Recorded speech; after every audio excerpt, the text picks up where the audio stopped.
మాటల్లేవు మాట్లాడుకోవటాలు లేవు. ఇచ్చిన హామీలు ఒక్కొక్కటిగా అమలు చేసుకుంటూ పోవడమే అన్నట్లుగా సీఎం రేవంత్ రెడ్డి ముందుకు వెళ్తున్నారు. ఎన్నికల సమయంలో ఇచ్చిన హామీలను ఒక్కొక్కటిగా అమలు చేసిన విషయం తెలిసిందే.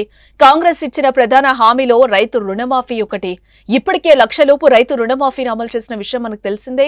నాగర్ కర్నూలు జిల్లా కల్వకుర్తిలో మాజీ మంత్రి జైపాల్ రెడ్డి వర్ధంతి సందర్భంగా ఏర్పాటు చేసిన కార్యక్రమంలో సీఎం రేవంత్ రెడ్డి రైతులకు మరో గుడ్ న్యూస్ అందించారు.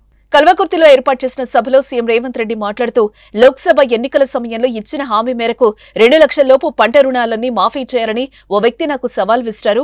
ఆగస్టులో రుణమాఫీ చేస్తామని నేను చెప్పాను. ఆగస్టు రాకముందే 1 లక్షల లోపు మాఫీ చేసి చూపించాను. రైతుల ఖాతాలో ఇప్పటికే 6,093 కోట్లు జమ చేశాం. 1.5 లక్షల లోపు పంట రుణం ఉన్న ప్రతి రైతులు రెండో విడతగా జూలై 31 కంటే ముందే మాఫీ చేస్తాం. వచ్చే నెల 2 నుంచి 14వ తేదీ వరకు విదేశీ పర్యటనకు వెళ్తున్నాను. తిరిగి వచ్చిన వెంటనే 2 లక్షల లోపు ఉన్న రైతుల రుణాల మొత్తాన్ని మాఫీ చేస్తాం. రైతుల రుణం తీర్చుకుని వారికి కృతజ్ఞత తెలియజేస్తామంటూ సీఎం రేవంత్ రెడ్డి వెల్లడించారు. ఈ ప్రకటనతో మళ్లీ రైతుల్లో సంతోషం నెలకొంది.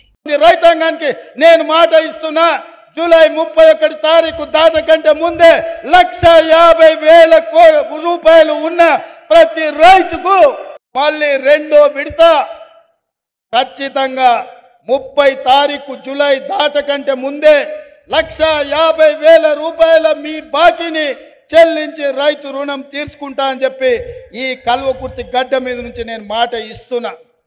ఇదే కాదు, 2 తారీఖు నుంచి 14 తారీఖు వరకు నేను విదేశీ పర్యటనకు వెళ్తున్నా.